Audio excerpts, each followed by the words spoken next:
Welcome to Ultra Friends Radio. As always, I am here with Manthony, who is half man, half amazing. How are you doing, Manthony? Oh, I'm trying to survive. My background tells me that, you know, things are Mm, a little bit on fire here, but I'm surviving. How are you? You seem very I'm nice in good. your background. I like your background. We are in different settings, but I also feel the world's on fire and I'm just here dancing, right? So Yep. we have a lot to talk about. We have been off the air for a little bit with our Christmas break, but we are back. And what is on the agenda today, Manthony? Well, a lot of things happen. Let's start with remote trading that got Yeah. announced, and actually, it's been rolled out, right? Like from what I understand, so it is available, but you have to get your friendship even higher than it is. Right. And I've seen it popped up on my screen where like the ones that I've been best friends with now have Mhm. another section for of like, well, Yeah. we need to up our friendship to get that remote option. So I do appreciate that it's something that you can do whenever you want. Yeah. You just gotta communicate when you're gonna do it, and you just gotta up your friendship level, which I guess promotes more communication with your friends that you can't see locally. Right. And the trading of gifts that I know I am definitely not great at.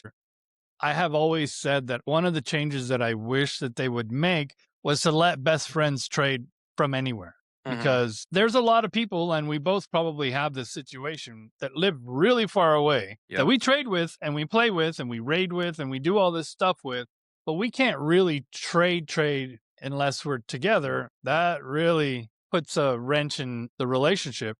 And so now this is open. And so Mhm. we will see how this works. I have not yet reached the level to be able to do this yet, Me neither. but I am excited about it because I do have several friends that send me gifts pretty much every day from all over the world. And I kind of want their regionals. So, Yeah. I got a couple that I'm lucky friends with, and we don't have high enough friendship level to do the remote trading. But I've also been sparingly opening gifts just because I run out of room really quickly. yeah. The other thing too is there is a friend in our chat that plays here and she's very prolific. It's her and her husband, and she's a great person to raid with and etc. But in person, it is so hard to catch her. And so we kind of have this club that we're all lucky friends with her, but we never see her in person. This might be Yeah. good for her too. Like we might be able to finally get some trades going once this is all completely rolled out because I am lucky friends with her for sure. From what I'm reading, January 20th through the 25th is the Precious Pal event. Precious And Paladin. there is going to be the shiny Fido, bonus XLs. Your heart progress is going to be advanced, Okay. special field researches, and collection badges. I jumped ahead a little bit. Okay. So let's backtrack to this weekend with Mhm. the Grookey Com Day. What are your thoughts on that? I like Grookey. It was one of the starters I picked when I was playing Mhm. Pokemon Shield, and I like Grookey. Grookey's really Yeah. cool. From what we discussed earlier when we were reading, its comedy move is going to be Frenzy Plant. No real surprise Mhm. there. It's for every starter grass Pokemon gets Frenzy Plant as a comedy move, but it's also getting its signature move, Drum Beating released. For those Yeah. that don't know, Drum Beating is the signature move of Grookey's final stage, Rillaboom. In Mhm. Pokemon Go, it's just going to be a strong move in gyms and raids. For trainer battles, it's actually going to lower the opponent's attack stage, so it could be viable for PvP. I don't play much PvP, so I don't really know how viable it is, and I don't know how viable grass types are. Sure.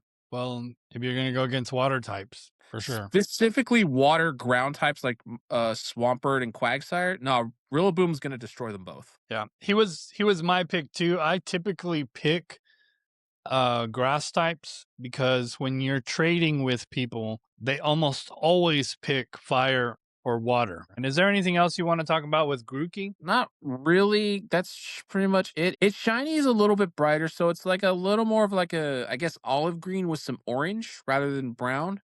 And that kind of color goes through the whole evolution line. He is one of my favorite grass types. I don't think he's one of the most useful grass types. Yes, I think he's not as prominent in Pokemon Go, just because how Pokemon Go operates. So coming up On the 31st, this is jumping ahead a little bit.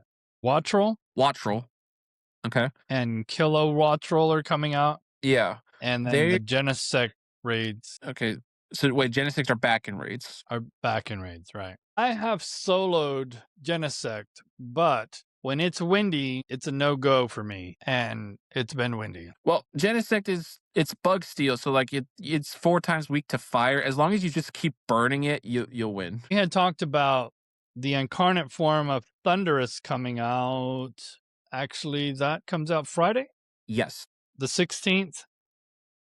Yeah, for those that aren't aware, Thunderous is like this thunder genie god. It's part of the forces of nature from Generation 5. It's electric flying. So the only things that counter it are rock and ice types. So that neutralizes its flying weakness to electric types. So that's why it's only weak to rock and ice. We discussed some counters for it. The main counters you're probably going to want is Kyurem, whether it's the white form or the black form. Mega Diancie was one that came up as one of the top attackers for it. Shadow Rhyperior, Shadow Rampardos, Shadow Mamoswine. Those are all good. Not many megas. Mega Aerodactyl is fine. There was one move that came up on Thunderous that is going to be a problem for everyone, and that's Brick Break. I'm seeing Eternatus pop up, and that's just because it's a poison types. Fighting doesn't do good against poison type. And then Mewtwo and Mega Gardevoir came up as well, but they're not the top counters for it. I have a Shadow Mewtwo with Psystrike, and that is recommended almost always just because that move hits so hard. I also have Baxcalibur and the Galarian Darmanitan. Yes.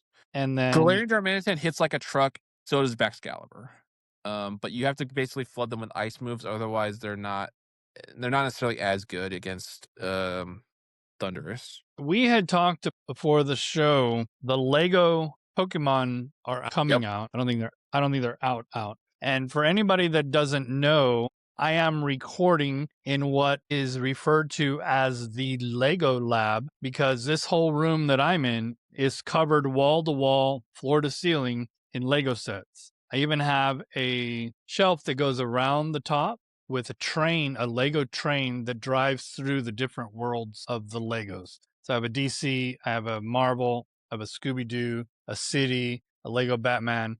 What are your thoughts on LEGO in general and Pokemon coming to LEGO? I love LEGO, man. I've loved LEGO since I was a kid. Like I had a LEGO Star Wars sets, and then as I've gotten older, and as they've come out, I've started getting more into the LEGO model sets. This one right here is the Mandalorian from Star Wars. So I started getting more into those. I do have a few more helmets. I also have one of Wolverine's claws. I've also been getting into like some of the little diorama sets because I have a Millennium Falcon one. So the LEGO sets for Pokemon I thought was really cool to come out. From what I can see, there are only 3 released so far, but I also noticed that they are crazy expensive. And maybe that's just the size of them, but from what I can see, Eevee is the cheapest at like $60. Pikachu coming out of the Pokeball is $200, and the Kanto Trio $650. And already on the Pokemon Center website, that's sold out. The pre-order is sold out. Yeah, it's a double-edged sword, right? And one of the reasons my wife doesn't mind me being into LEGO is that in general, LEGO is a better investment than gold as far as how much value goes up. Right. However, starting at $650, that is quite a bit. And you and I being in the Slowpokes, Steph has given out very generously the Mega Bricks Pokemon that have been out for a long time.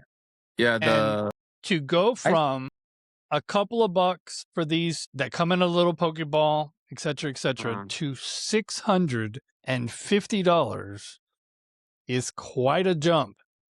This is the thing I really don't care for too much is it's like only certain people are going to be able to do this. And that's kind of an ugly feeling, you know? Yeah. I get, that companies want money. And I know that a lot of people, especially when remote ratings came out, kind of criticized the capitalist part of Pokemon Go. This does seem excessive. We will see how big these are, but $700 is a lot of money for a toy. This is like a grand, like for all of them. That's a lot of money for people. I've been in Lego a long time. We'll see what happens with that and whether or not I'm getting into that or not. I really want to.